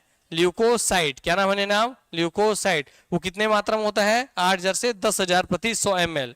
8000 से 10,000 प्रति 100 ml होता है वो कितना हीमोग्लोबिन पे। उसका रेशियो क्या है डब्ल्यूबीसी के साथ? 600 रेशियो 1। यस, आगे बढ़ते हैं। आइए उसका जीवन काल कितना होता है? 2 से 20 दिन, 2 4 से 13 20। कहाँ बनता है? येलो बोन मैरो में। कहाँ मरता है? ब्लड में ही। शेप कैसा है? इरेगुलर अनिश्चित। अब देखिए यहाँ पर बहुत ध्यान से डब्ल्यूबीसी के अन्य नाम को छोड़िए, यहाँ पे देखिए फिर डब्ल्यूबीसी को बहुत सारे नाम से जाना जाता है। क्यों अलग अलग नाम से जानते हैं ध्यान रखिएगा। अब डब्ल्यूबीसी को बहुत सारे नाम से इसलिए जानते हैं कि आपके शरीर मान लो आप कुछ सांस लिए, तो मैं कोरोना पेशेंट था, मैं छींका आग छू, मेरे नाक से निकला भैया कोरोना वायरस यहाँ चिपक गया। अब यार बहुत अचंभित हो जाओगे ये चीज के बारे में। दुनिया का इकलौता ऐसा जीव है जो मरता है और फिर जिंदा हो जाता है, जिंदा रहता है फिर मर जाता है, मरता है फिर जिंदा हो जाता है। कौन है बताओ वो? हाँ नहीं, बैक्टीरिया नहीं है, वायरस है। कौन है? वायरस। अब कैसे सर होता है ये?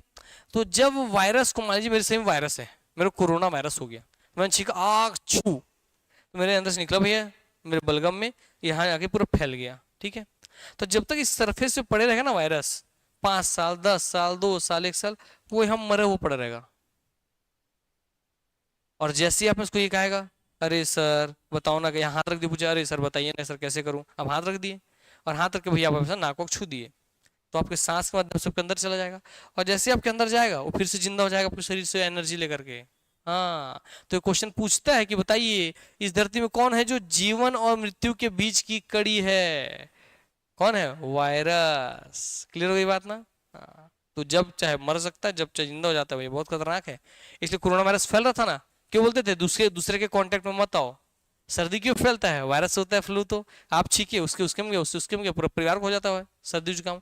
इसलिए कोरोना वायरस में सबको क्या रखा जाता है? मास्क लगा होता है कि अब छींको तो उसी में रह जाए आपका वायरस और बाहर ना फैले। इसलिए भाई बोलते दूर रहिए, सेल्फ डिस्टेंसिंग मेंटेन कीजिए, घर में बंद रहिए, लॉकडाउन रहिए। क्यों? इसीलिए ताकि आपसे दूसरे को ना फैले और आपको पता भी नहीं चलेगा। आप नहीं चाह रहे हो किसी को फैलाना, फिर भी फैलेगा। आपको छींक आएगी तो छींकोगे, खांसी का आप खांसी दोगे, है ना, नाक को पूछ के हाथ तो कुछ छू छा दोगे।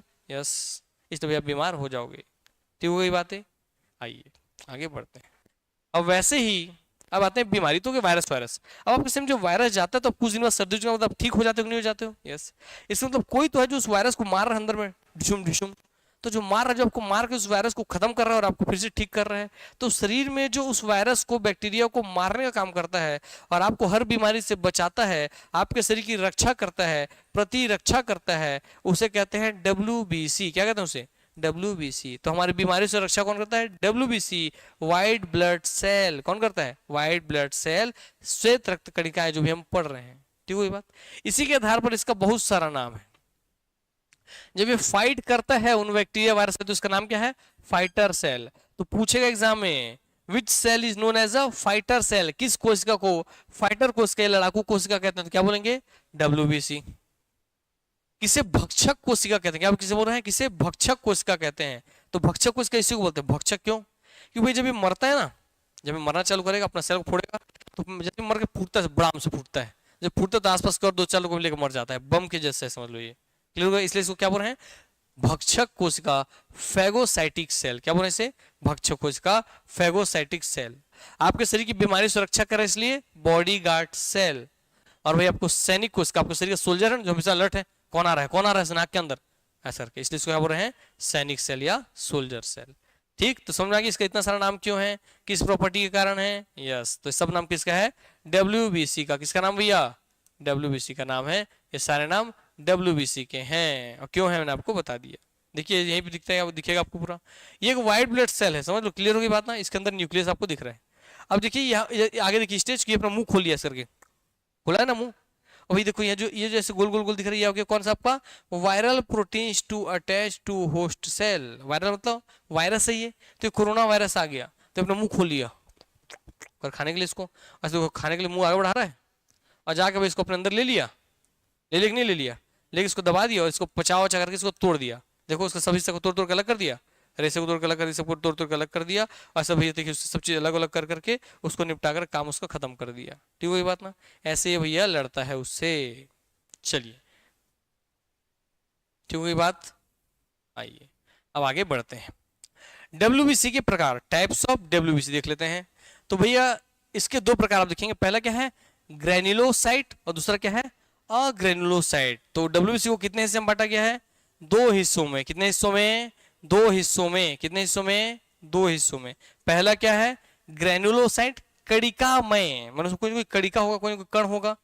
दूसरा क्या है, अकणिकामय या अग्रेनुलोसाइट। ठीक है बात ना, ग्रेनुअल्स मतलब कण होते हैं, ग्रेनुअल से ही ग्रेनुलर अग्रेनुलो बना है, कण और अकण बना है।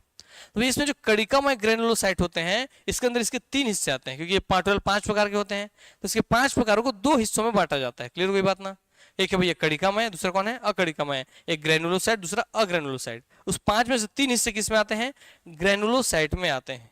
कौन कौन आता है, तो न्यूट्रोफिल, इओसिनोफिल और बेसोफिल। कौन कौन आता है, न्यूट्रो, इओसिनो, बेसो। बोलो कौन कौन आता है, न्यूट्रो, इओसिनो, बेसो। बोलो कौन कौन आता है, न्यूट्रो, इओसिनो, बेसो। कौन कौन आता है, न्यूट्रो, इओसिनो, बेसो। क्लियर हो गया, तो फिल फिल फिल तो सब में है, यस। इसका मतलब ये जो 3 नाम है, न्यूट्रोफिल, इओसिनोफिल, बेसोफिल, क्या ये जो दिख रहे 3 ठो कण दिख रहे, 3 ठो आपको बड़े बड़े दिख रहे गोल गोल, क्या उन सबके अंदर कुछ ना कुछ कण है, कुछ कण है, इसलिए इसका नाम क्या हो गया, कणिकामय। तो पूछेगा WBC के कुल कितने प्रकार हैं, तो 3 और 2 5 प्रकार है। क्लियर, 5 में से कणिकामय कितने, ग्रेनुलो कितने हैं, तो 3 हैं। कणिकामय कौन कौन है, तो न्यूट्रो, इओसिनो, बेसो। तो NEB क्या बोलोगे, NEB ऐसे यार, क्या बोलोगे, NEB, नेब, क्या बोलोगे, नेब, या बैन, BEN, बैन। बेसो का B, इओसिनो का E, एन का N, तो बैन याद रखो। क्लियर, बैन, तो बैन से बन जाएगा ना, BEN, बैन से बन जाएगा। बेसो, इओसिनो और न्यूट्रो, ये तीनों कणिका में है। अब बच गया कौन, तो मोनोसाइट और लिम्फोसाइट। क्या बच गया, मोनोसाइट और लिम्फोसाइट। तेरा बड़ा वाला मोनोसाइट, छोटा वाला लिम्फोसाइट। क्लियर हो गई बात ना, यस। इसलिए भाई ये कहला रहा है।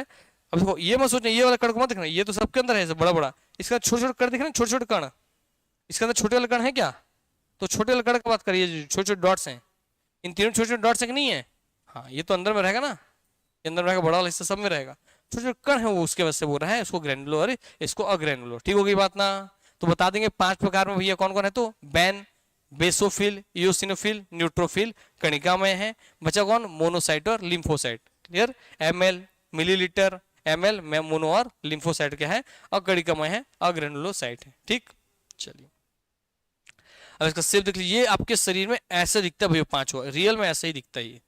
लीजिए आपको मैं माइक्रोस्कोप से कल बैठा था शाम को तो निकाल के रखा आपके लिए फोटो, मतलब दिखा दूं इन लोगों को कैसे दिखता शरीर के अंदर, है ना। हाँ देखो, तो ये देखो इसके अंदर कुछ कण दिख रहा है, ये बड़ा बड़ा के अलावा कुछ अलग कण दिख रहा है कि नहीं दिख रहा है, कण दिख रहा है, इसमें दिख रहा है, दिख रहा है, इसमें दिख रहा है, दिख रहा है, तो वही नाम है कि नहीं, न्यूट्रोफिल, बेसोफिल, यूसिनोफिल, तीनों क्या हो गया है, ग्रेनुलोसाइट। अब ये दोनों में क्या है भैया, कोई कण दिख रहा है क्या, नहीं, इसलिए क्या भैया, अग्रेनुलोसाइट, मोनोसाइट और लिम्फोसाइट। क्लियर हो गई बात ना? यस, ये सब आप ध्यान रखेंगे बात को, ठीक। इसके चित्र को ध्यान रख करके चलना है। आइए, तो डब्ल्यूबीसी का आकार अनियमित है, अमीबा के आकार का है। तो पूछता है डब्ल्यूबीसी का आकार कैसा है? तो इर्रेगुलर है। कैसा है? इर्रेगुलर है। कोई एक जैसा आकार है क्या? नहीं, इर्रेगुलर शेप में होता है। दूसरा, ऐसी टेढ़ा मेढ़ा कौन होता है? अमीबा होता है। तो किसके जैसा दिखता है बोलेगा तो अमीबा की तरह। किसके जैसा दिखता है? तो अमीबा की तरह, अमीबा के आकार का दिखाई देता है। ठीक हो गई बात ना? तो पूछेगा आपके शरीर का कौन सा सेल अमीबा की तरह दिखाई देता है? तो डब्ल्यूबीसी। कौन दिखाई देता है? डब्ल्यूबीसी। यस, ध्यान रखिएगा। हाँ, अब इसमें की ये 5 में से मोनोसाइट को बोल रहा है largest WBC, largest blood cell है। ठीक हो गई बात ना? तो सबसे बड़ा, ब्लड में सबसे बड़ा लार्जेस्ट ब्लड सेल है। और दूसरा smallest WBC, smallest blood cell है प्लेटलेट्स। ठीक हो गई बात ना? तो अगर दो क्वेश्चन अगर बोले डब्ल्यूबीसी में सबसे लार्जेस्ट कौन है, क्या बोल रहा है आपको? देखिए, बड़ा कौन दिख रहा है? मोनोसाइट। कौन दिख रहा है? मोनोसाइट। छोटा कौन दिख रहा है भाई आपको? छोटे छोटे कार्ड कौन दिख रहा है इसमें आपका? ये लिम्फोसाइट। क्लियर हो गई बात ना? तो बड़ा कौन है? डब्ल्यूबीसी में बड़ा कौन है? मोनोसाइट। छोटा कौन है? लिम्फोसाइट। ये हो गया। मगर अगर बोले पूरे ब्लड के जितने भी कण हैं उसमें सबसे छोटा कौन है? स्मॉलेस्ट ब्लड सेल कौन है? तो कौन है? प्लेटलेट्स। याद है ना? आकार पढ़े थे हम लोग। सबसे बड़ा आरबीसी, हाँ, उसके बाद डब्ल्यूबीसी है पहले, डब्ल्यूबीसी, फिर कौन था? आरबीसी, सब छोटा कौन था? प्लेटलेट्स। क्लियर हो गई बात ना? यस, तो ये चीज यहाँ बोल रहा है। काम यहाँ पे खत्म हो गया, उस चीज को देखेंगे। तो लार्जेस्ट ब्लड सेल कौन है आपके? रक्त की सबसे बड़ी कोशिका कौन है? तो कौन है? डब्ल्यूबीसी है। लार्जेस्ट डब्ल्यूबीसी कौन है? तो मोनोसाइट है। स्मॉलेस्ट डब्ल्यूबीसी कौन है? तो लिम्फोसाइट है। स्मॉलेस्ट ब्लड सेल कौन है? तो प्लेटलेट्स है। यस, मोनोसाइट और लिम्फोसाइट को अकणिका युक्त अग्रेनुलोसाइट कहा जाता है क्योंकि इसमें एक केंद्रक उपस्थित होता है और कोई और के ग्रेनुल से कण नहीं होते हैं। ठीक हो गया बात? Shape and types of WBC, eosinophil, basophil, neutrophil को कणिका युक्त ग्रेनुलोसाइट कहते हैं क्योंकि इनमें एक से ज्यादा केंद्रक होते हैं। ठीक हो गई बात? इसमें एक से ज्यादा केंद्रक है, इसलिए देखिए इस समय भैया इसमें 3 ठो दिख रहा है, इसमें आपको ऐसे 3 ठो लगभग दिख रहा, टूटा हुआ है, 2 ठो जुड़ा हुआ, उनमें सिंगल सिंगल है ना? हाँ, और छोटे छोटे कण भी उनमें मौजूद है। आइए, बेसोफिल पूरे डब्ल्यूबीसी का 0.5 से, अब जो आपको पूरा 5 टाइप है उस 5 टाइप में अकेले जो आपको बेसोफिल है, कौन सा? बेसोफिल, वो पूरे डब्ल्यूबीसी का कितना रहता है? 0.5 से 2% होता है। इस प्रकार संख्या के आधार पर डब्ल्यूबीसी का सबसे छोटा भाग, संख्या के आधार पर डब्ल्यूबीसी का सबसे छोटा भाग कौन है? बेसोफिल है। संख्या के आधार पर सबसे कम कौन है? बेसोफिल। कौन है? बेसोफिल। कितना रहता है? केवल 0.5 से 2%। जैसे 100% डब्ल्यूबीसी है तो उसमें केवल 0.5 से 2% कौन रहता है? बेसोफिल रहता है। ठीक हो गई बात ना? यस, आइए, अब डब्ल्यूबीसी एंड एलर्जी वही चीज। इयोसिनोफिल और बेसोफिल निर्जीव वस्तुओं से इम्यूनिटी प्रदान करते हैं। तो बोलेगा कोई निर्जीव वस्तु आपके शरीर में जा रहा है, आपको बीमार कर रहा है, तो उससे आपको कोई इम्यूनिटी कौन देगा? रक्षा कौन करेगा? तो इयोसिनोफिल और बेसोफिल। कौन करेगा? इयोसिनोफिल और बेसोफिल। ठीक है बात? बैन में BEN में आपको कौन दिखा रहा है? बी और ई दिखाई रहा है, एन को हटा दीजिए यहां से। यस, आइए, अब यहां देखिए, जब शरीर में निर्जीव वस्तु प्रवेश करता है तो उसे पहचानने का कार्य बेसोफिल का। ये पूछेगा कि अब शरीर में कोई निर्जीव चीज प्रवेश कर रहा है तो उसको पहचानता कौन है कि ये क्या चीज है? कौन पहचानता है? बेसोफिल। आधार, बेस से आधार, बेसोफिल पहचाने का। बेसोफिल इन्फेक्शनरी पार्टिकल्स को पहचान कर एक हिस्टामिन नामक रसायन को स्रावित करता है। बहुत ध्यान से ना, बेसोफिल पहचान जाएगा, अरे यार 500 प्रकार की बीमारी से मैं बचपन से लड़ा हूं, उस 500 में से कौन सा बीमारी है देख लेगा उसको, हाँ ये वाला है, तो उसके हिसाब से तुरंत सिग्नल भेजेगा, अरे ये घुस रहा है शरीर के अंदर, नाक से घुसा मान लो, है ना, कोई निर्जीव चीज, तो भाई तुरंत उसको बेसुल पहचानेगा कि मैं आज बचपन से 500 बीमारी से लड़ चुका हूँ, 500 में ये 300 नंबर का है, 300वें नंबर का है, तो 300वें नंबर का ये है, तो भाई तुरंत सिग्नल भेजेगा, एक लिक्विड निकालेगा, वो लिक्विड जाकर बताएगा अरे अरे ये घुस रहा है, इसको मारने के लिए रेडी हो जाओ। समझ में आ गई बात है? जैसे हम अलार्म बजाते हैं चोर आ गया तो सब जगह जाते हैं मारने के लिए, वैसे ये काम करता है। देखिए, तो बेसोफिल इन्फेक्शनरी पार्टिकल्स को पहचान लेगा जो इन्फेक्शन करने आए हैं, और हिस्टामिन नामक रसायन छोड़ेगा। कौन सा रसायन छोड़ेगा? हिस्टामिन। कौन सा? हिस्टामिन। हिस्टामिन रसायन को स्रावित करता है जो इयोसिनो, अब हिस्टामिन क्या करेगा? हिस्टामिन बन गया, अब हिस्टामिन क्या करेगा? हिस्टामिन जाकर के इयोसिनोफिल को, BEN में बी का काम हो गया, अब ई आ रहा है, इयोसिनोफिल, बैन में होगा ना, बेसोफिल, इयोसिनोफिल, न्यूट्रोफिल, तो बेसोफिल के बाद आ गया इयोसिनोफिल, जो ये आपका हिस्टामिन इयोसिनोफिल को एक्टिव कर देगा, जाके अरे इयोसिनोफिल भाई उठ उठ उठ, दुश्मन आ गया है शरीर के अंदर। इयोसिनोफिल क्या करेगा? जिससे एलर्जी अर्थात छींक या खांसी को पैदा कर देगा। इसलिए कि आपको कुछ जाता है तो आप ऐसा चीखते हैं, आग छू, चीखते हैं ना, वो छींक ऐसे नहीं आता। इसका मतलब आपके शरीर में कुछ ना कुछ निर्जीव पार्टिकल जा रहा है जो आपको बीमार कर सकता है। तो जैसी नाक के अंदर हो गया, आपके नाक के बेसोफिल ने डब्ल्यूबीसी, ब्लड के डब्ल्यूबीसी के बेसोफिल ने पहचाना और उसने भाई अपने में से हिस्टामिन नामक रसायन निकाला। हिस्टामिन जाकर जगा रहा किसको? इयोसिनोफिल को। इयोसिनो बोलेगा चल छींक दे, तुरंत छींक, सिग्नल भेजेगा दिमाग को और बोलेगा छींक पैदा करो, छींक पैदा करो। तुरंत दिमाग से छींक पैदा होगा भैया, और यहाँ का जो तंत्रिकाएं हैं, नर्व्स हैं, वो छींक पैदा करेंगे और फट से हम लोग छींकते हैं और जितने माल मटर भाई नाक में सब बाहर हो जाता है, होता है ना। यस, तो समझे इतना बड़ा साइंस है इसके पीछे। ऐसी छींक नहीं आता, आप समझे कितना सारा साइंस है, एक छींक के पीछे इतना सारा साइंस है। यस, इसलिए हम छींकते हैं तो क्या बोलते हैं? छींक रहे तो हाथ या नाक के रुमाल मुंह के ऊपर रखो बोलते हैं ना हम लोग, या कभी खाली जगह में छींको, ताकि आप जो छींक रहे हो उसमें पक्का कोई ना कोई खतरनाक चीज है और वो दूसरे में जा सकता है, इसीलिए देखिएगा। तो इयोसिनोफिल को सक्रिय कर देता है जिससे एलर्जी अर्थात छींक या खांसी होती है, जिससे धूल कण बाहर निकल जाते हैं। और निर्जीव चीज के लिए बात बोल रहा है ना, निर्जीव, तो निर्जीव क्या होगा? धूल का कण, डस्ट पार्टिकल, ये सब तो होंगे। अगर बैक्टीरिया वायरस में तो जीव है ना, वो तो उनमें तो जान है, तो उनको नहीं, उनके लिए टेक्निक अलग हो जाएगा। क्लियर हो गई बात ना? यस। हालांकि छींक उनके लिए भी आएगा कि भाई 500 बैक्टीरिया घुस रहे हैं, छींक के 200-300 को पहले ही बाहर कर दो। ठीक हो गई बात ना? यस। अब भाई नाक से नहीं गया सर, कुछ खा रहा हूं मैं, उसमें चल गया बैक्टीरिया, तो हमारा जो लार है ना, लार, वो बैक्टीरिया मारने का ही काम करता है। स्टार्च का तो पाचन करता है, साथ में बैक्टीरिया को भी मारता है, पढ़ाए थे ना। यस। फिर जब पेट में जाता है HCl, वहां भी बैक्टीरिया मरता है। क्लियर हो गई बात ना? हाँ, आइए आगे बढ़ते हैं। तो इसलिए यूसिनोफिल और बेसोफिल का इतना सारा काम है। बेसोफिल आपको पहचानेगा, यूसिनोफिल भैया छींक ला करके आपको बाहर कर देगा। अब आता है सजीवों से इम्यूनिटी को आपको रक्षा करना है। निर्जीव को तो देख लिए, आपको सजीव घुस बैक्टीरिया वायरस आपके नाक में घुसने लगेगा, मुंह से घुसने लगेगा, तो कैसे करेंगे आप? तो न्यूट्रोफिल और वायरस को छोड़कर शुद्ध सजीवों से इम्यूनिटी प्रदान करता है। तो न्यूट्रोफिल किसी को छोड़ करके? वायरस को छोड़ करके। किसको छोड़ के? वायरस को छोड़ देगा। तो न्यूट्रोफिल जितने सजीव हैं सबसे आपको इम्यूनिटी देगा, मगर किसको छोड़ करके? वायरस से आपको रक्षा नहीं करेगा। क्लियर हो गई बात ना? यस। तो BEN पढ़े थे, बी में हमारा बेसोफिल, इयोसिनोफिल देख लिए, बचा क्या था? न्यूट्रोफिल। न्यूट्रोफिल किसके लिए काम आ रहा है? सजीव के लिए। बाकी दोनों किसके लिए काम आ रहे हैं? निर्जीव के लिए। क्लियर हो गई बात ना? ये सजीव में किसको छोड़ रहा है? वायरस को। ठीक हो गई बात ना? BEN, BEN, basophil, eosinophil, neutrophil, BEN। ठीक हुई बात है। बी और किसके लिए काम आ रहे हैं? जीव के लिए। एन किसके लिए? सजीव के लिए। सजीव किसको छोड़ के? वायरस को छोड़ के। और वायरस छोड़ के देखिए, जैसे ही हमारे शरीर में बैक्टीरिया प्रवेश करता है तो न्यूट्रोफिल, क्योंकि अब न्यूट्रोफिल का काम आ गया है, न्यूट्रोफिल उसे अपनी ओर आकर्षित करता है। आजा आजा बेटा, इसे अगर बुला लेता उसको, ऐसे फक से चाकू मार देता है। हाँ, ऐसे करता है वो, बहुत चालाक है बेटा न्यूट्रोफिल। हाँ देखना, तो न्यूट्रोफिल उसको अपनी ओर आकर्षित करेगा और फिर दूसरे चरण में बैक्टीरिया को निगल जाएगा। समझ रहे बात? ऐसा आ ना, एतिया ना, ऐसा ना, खत्म। ऐसी ऐसी याद रखना पूरा, समझ में आ गया बात ना? हाँ, ऐसी काम करता हो। एतिया एतिया एतिया, जैसी पास है मुंह बढ़ करके अंदर, है ना? ऐसे ही काम करता है कौन? न्यूट्रोफिल। याद रखना। मगर वायरस के साथ नहीं कर सकता, क्योंकि वायरस को कैसे खाएगा? वायरस के ऊपर तो कांटे लगे होते हैं ना, गड़ जाएगा मुंह में।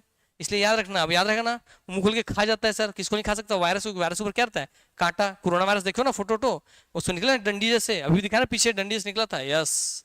तो ये न्यूट्रोफिल उसे अपनी ओर आकर्षित करता है और फिर दूसरे चरण में बैक्टीरिया को निगल कर खा जाता है, जिसके कारण न्यूट्रोफिल को कोशिका भक्षक बोला था ना, खा जाता है। इसे क्या बोलते हैं? उसको कोशिका भक्षक या फेगोसाइटोसिस प्रक्रिया कहा जाता है। ये खाने की प्रक्रिया क्या कहलाती है? फेगोसाइटोसिस प्रक्रिया। वो क्या कहलाता है? फेगोसाइटोसिस सेल कहलाता है। क्लियर हो गई बात ना? यस। बोला था ना, रटना पड़ेगा नहीं, मजेदार है यार सब्जी पढ़ोगे तो। आइए आगे बढ़ते हैं। WBC एंड एलर्जी पे आगे बढ़ते हैं। न्यूट्रोफिल फेगोसाइटोसिस और फिनोसाइटोसिस के द्वारा इम्यूनिटी प्रदान करता है। अब ये फेगोसाइटोसिस आप देख लिए, भक्षण करके आपका रक्षा कर रहा है। अब फिनोसाइटोसिस को देखिए, कभी कभी न्यूट्रोफिल पूरी कोशिका को न खाकर, पूरा खा गया तो क्या है वो? फेगोसाइटोसिस है।